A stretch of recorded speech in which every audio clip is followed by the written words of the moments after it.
General references.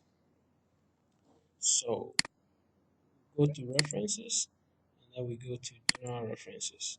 And the general references, you're able to do a lot of things here. Most of the settings that we use later on in the system are configured here.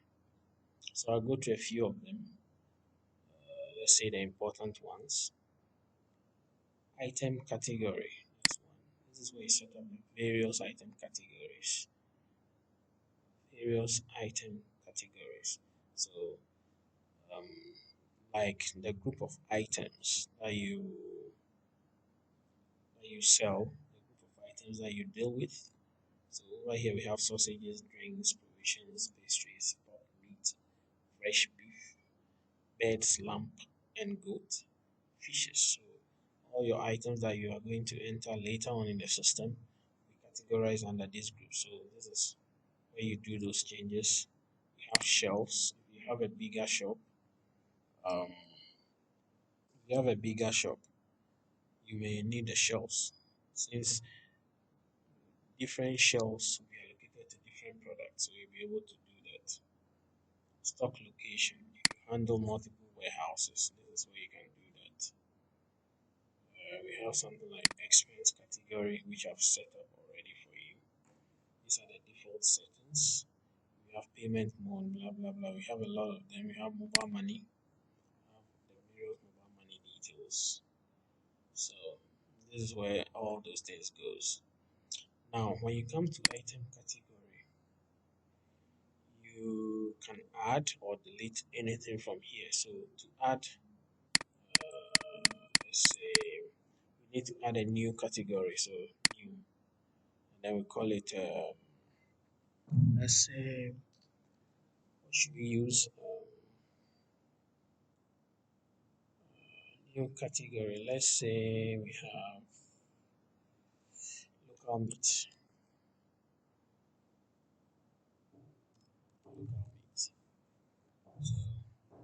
after you've typed whatever you want to type, you click on save, add it to the list. So you can save, reference save. So you see that local meat appears here. And then if you want to make any changes, the same way you go back, whatever you want to make the change on, you click on it and then you make the changes. So let's say we are changing this to cat meat.